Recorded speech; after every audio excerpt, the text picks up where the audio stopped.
सभी साथियों को मेरा जय भीम।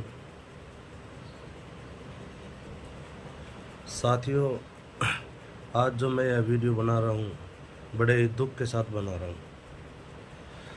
मेरे को इन सब चीज़ों का शौक़ नहीं है कि मैं वीडियो बनाकर अपने आप को फेमस करूँ, या मैं कोई यूट्यूबर नहीं हूँ जो मुझे वीडियो बनाकर अपने फ़ैन फॉलोइंग बढ़ानी है। बल्कि आज मेरे साथ मेरा परिवार, मेरे बच्चे सब इस दुख की घड़ी से गुज़र रहे हैं जिसकी कोई हद नहीं है। जैसा कि आप सबको पता है, पिछले कुछ दिनों से मैं चुनाव की तैयारी में लग रहा था और समाज के जितने भी हमारे साथी थे, कार्यकर्ता थे, एक एक व्यक्ति ने दिल और जान से मेहनत की और उस मेहनत का नतीजा ये रहा कि जैसे हमने नीमराना में वो भाई चंद्रशेखर आज़ाद जी का प्रोग्राम करवाया, वो प्रोग्राम देखने के बाद चंद्रशेखर आज़ाद जी ने हमारे काम से खुश होकर और वाल्मीकि समाज को प्राथमिकता देते हुए सबसे पहली टिकट की पहली सूची में मेरा नाम डाल दिया गया और मुझे उम्मीदवार घोषित कर दिया गया। उम्मीदवार जैसे ही पता लगा मेरे विधानसभा के लोगों को, वाल्मीकि समाज के लोगों को, दलित समाज के लोगों को, तो लोगों में एक अलग तरह की खुशी सी छा गई कि पहली बार कोई किसी पार्टी ने किसी दलित समाज के बच्चे को, किसी वाल्मीकि समाज के बच्चे को ऐसा मौका दिया है। टिकट मिलने के बाद हम लोग, मैं और मेरी टीम के लोग, कार्यकर्ता, भीम आर्मी आज़ाद समाज पार्टी के सभी लोग फील्ड में लग गए। फील्ड में हम लोग काम कर ही रहे थे कि कुछ समाज के जो दलाल बैठे हैं, पार्टी में भी घुस गए हैं, वो अब उन लोगों ने दलाली करना शुरू कर दिया और दलाली इस हद तक हो गई कि मेरी टिकट का ही मुझे पता भी नहीं और मेरी टिकट का सौदा वहाँ जाकर कर दिया। मुझे तो पता भी नहीं था कि कोई दूसरा कैंडिडेट भी मेरे टिकट पे आ जाएगा। मैं यहाँ पे अपने फील्ड में काम कर रहा हूँ और मुझे सोशल मीडिया पर, व्हाट्सएप ग्रुप में देखने को मिला कि भाई ऐसे ऐसे तुम्हारी टिकट किसी और को मिल रही है। ये जानने के बाद बड़ा दुख हुआ। मेरे परिवार के लोग, मेरे कार्यकर्ताओं में बड़ा मातम सा छा गया और मैं जयपुर पहुँचा। जयपुर पहुँचते ही प्रदेश कार्यकारिणी के जितने भी लोग थे, मेरे को तो पता भी नहीं था कि चंद्रशेखर भाई भी आज यहाँ पे आए हुए हैं। तो प्रदेश कार्यकारिणी के लोगों से मैं मिला। मिलने के बाद उन्होंने मेरे पे इतना दबाव बनाया और सीधा का सीधा मुझसे पैसे से कंपेयर किया कि ये जो अभी नई जो कैंडिडेट आ रही है, डॉक्टर अंजलि यादव, ये इतने रुपए लगा सकती है, आप कितने लगा सकते हो।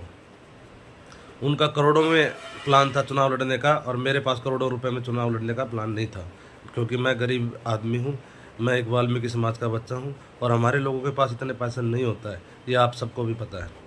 मैंने तो बस अपनी हिम्मत दिखाई कि कोई दलित समाज में भी ऐसा व्यक्ति हो सकता है क्या, हमारे समाज में ऐसा कोई व्यक्ति नहीं है क्या जो एमएलए का चुनाव लड़ सके। वो हिम्मत मैंने अपने आप में पैदा की और वो हिम्मत सिर्फ मेरे समाज के लोगों के पीछे, दलित समाज के लोगों के पीछे मैंने दिखाई।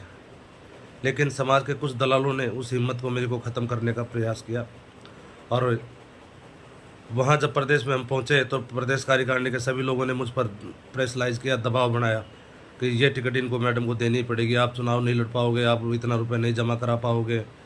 वो सब चीज़ों से मैं डिप्रेशन में आके और माननीय हमारे नेता चंद्रशेखर आज़ाद जी के सामने मुझे पेश किया गया और वहाँ पे मैं डिप्रेशन में आके मैंने बोल दिया कि भाई साहब, इतने पैसे मैं नहीं लगा पाऊँगा, अगर इतने पैसे की वो बात है तो आप बेशक मैडम को चुनाव लड़ा दो। और उससे पहले मैंने प्रदेश कार्यकारिणी से ये भी बोला कि आप मुझे 2 दिन का मौका दीजिए, मैं अपने समाज के लोगों से मिल लेता हूँ, मेरे कार्यकर्ताओं से मिल लेता हूँ, अपने परिवार से एक बार मिल लेता हूँ, उनकी क्या राय है, उनकी राय तो मेरे को जानने दीजिए। लेकिन मुझ पर इतना भारी दबाव बनाया गया कि आपको अभी की अभी फैसला लेना पड़ेगा, वरना पार्टी से निष्कासित कर दिए जाओगे। मेरे को दबाव में आकर ये फैसला लेना पड़ा और उसके बाद 2 दिन तक मैं जयपुर ही रहा। जयपुर से आने के बाद जब मैंने यहाँ पर अपने नीमराना में पहुंचा तो मैंने ये अजीब तरह का माहौल देखा कि मेरे पे जो ये दाग लगाया है लोगों ने, मेरे परिवार के ऊपर दाग लगाया कि भाई 30 लाख रुपए तुमने ले लिए और 30 लाख रुपए लेके तुम बैठे हो। तो मेरे परिवार में एक अजीब सा मातम छाया हुआ है। कल भी मेरी माँ 1 से 1.5 घंटे तक रोई है। बच्चे स्कूल नहीं जा रहे, मैं आप सब लोगों से पूछना चाहता हूँ कि मेरे साथ ये क्या चल रहा है।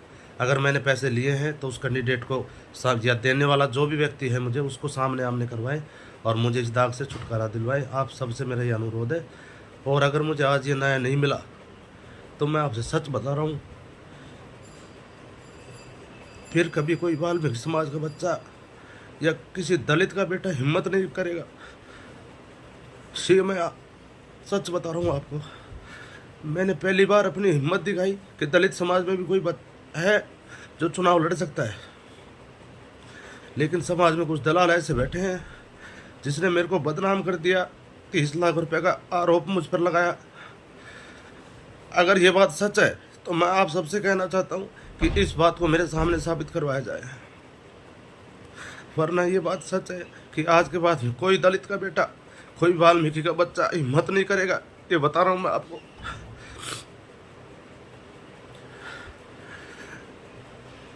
और इसमें चंद्रशेखर भाई का कोई कसूर नहीं है, कहीं तक भी कसूर नहीं है। उनको तो इस बात का पता तक भी नहीं है। उन्होंने मुझसे भी ये कहा कि अनिल मेरी फर्स्ट प्रायोरिटी तू है, तू चुनाव लड़, मैं तेरे साथ हूँ। लेकिन बीच के जो दलाल बैठे हैं, इन दलालों ने मेरे पे इतना प्रेशर बनाया कि मुझे मजबूरन वो फैसला करना पड़ा।